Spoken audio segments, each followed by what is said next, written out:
Hi, welcome to a new season of IslFlr. I'm your host, Jamal Petty, and I'm coming to you live from the Bahamas National Trust Arts and Wine Festival, or Wine and Arts Festival, however you want to put it.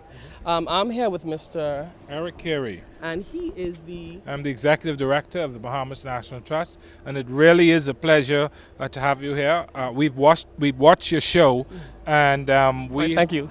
we've thought that we have some ideas that we'd like to talk about today.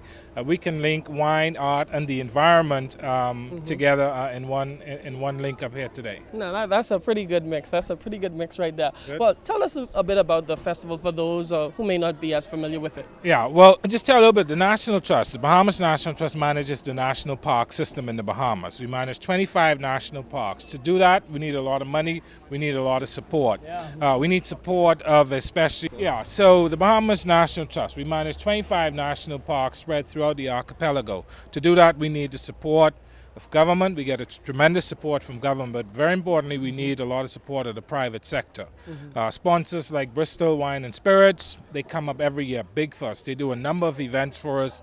This is an important event, the Wine and Arts Festival. Every year they come out, they give us product, they give us staff, they give us so much, thousands of dollars that they put into this festival, and they allow us to keep everything that we make at the gate.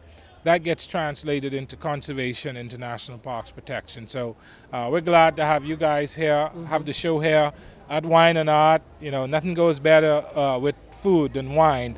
So it's good to have you here talking about your show. Okay, now tell me, when we talk about the parks that y'all conserve, give us an idea of what exactly that may include. Well, we're standing in the retreat. The retreat is a wonderful national park. It's an incredible landscape of palms, native vegetation.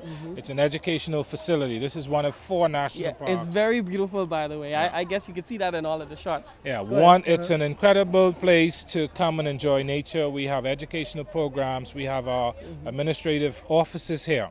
One of 4 national parks on New Providence.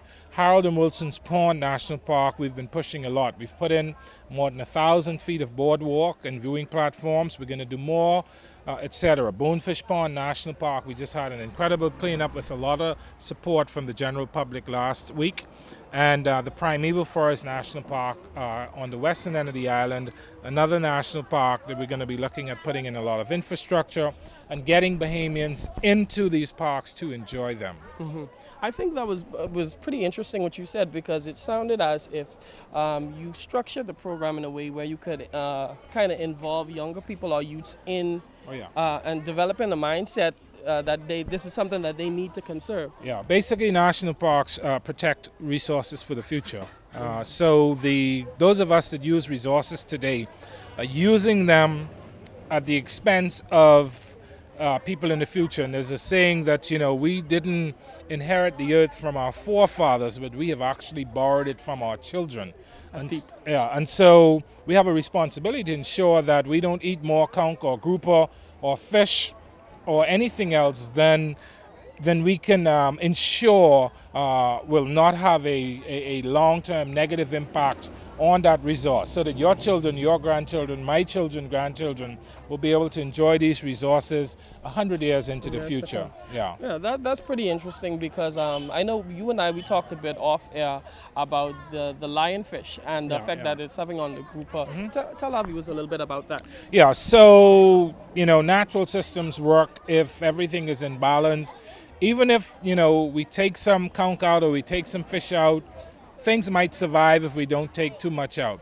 When you have factors such as invasive species, alien invasive species coming in, the lionfish, the Pacific lionfish, is a horrible example of a species that comes in, no predators.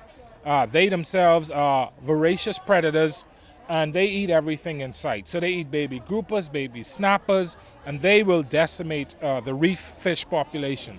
So what you and I were talking about is that the National Trust, along with other, in fact, government agencies and private citizens, are pushing lionfish as a food source.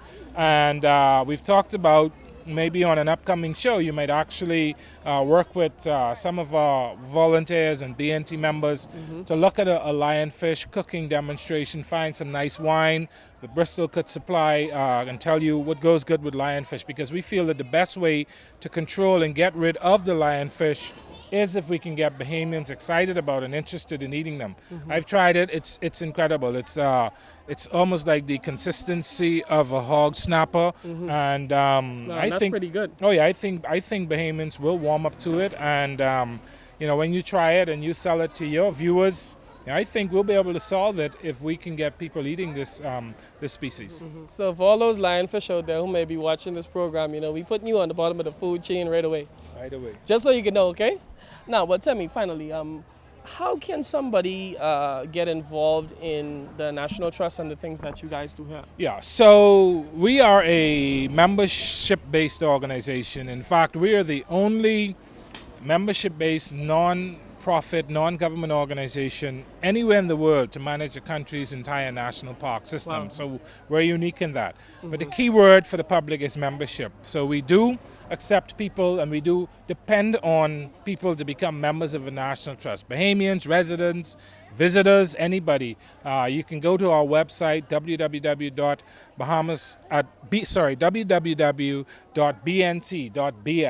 and you will be able to get information on membership. You can call us at the National Trust, we're in the book, or at 393-1317. And we'll be able to help you and guide you through signing up and becoming a member. Our objective is to make sure that every Bahamian understands that they can be a member of the Bahamas National Trust. And through our educational programs and public awareness programs, we hope to encourage everybody that lives in this country to want to become a member, and then act on that desire and become members of the Bahamas National Trust. So we'd like to have you back actually here in the garden sometime between November 21st and 23rd, which is Jollification. The 21st is members only, and Saturday and Sunday, which will follow, is general public. And we'd like to have you here working with one or two of our volunteers, preparing lionfish, and then you cooking lionfish and having the public sample lionfish. And then we're going to work with Bristol to identify a nice wine that they can push to sell to go with lionfish. So we'd like to invite you back, and we hope that you'll be able to come here and in the bush, in the forest, prepare some wonderful lionfish for people to sample. Well, I could be looking forward to that. I think we could probably turn that into a new Bahamian delicacy. Yep, absolutely. Yeah, put that on some menus, and at the same time preserve some of our own stuff. Absolutely. All right. Well, it was beautiful, man. What you very much. Well, thanks for coming. You know, usually this is the part where I would go out into the kitchen, or we would go out in the kitchen and prepare something. But instead, what we're going to do today is we're going to be sampling some of the other creations that some of the people have put together. We're going to check out some of their food, talk about it, and see what their flavors are like. And we're also going to be sampling some of the wonderful wines that Bristol Cellars has sponsored for this event. Now, we're going to have all of that and some really fine food when we get back from this break. You stay tuned.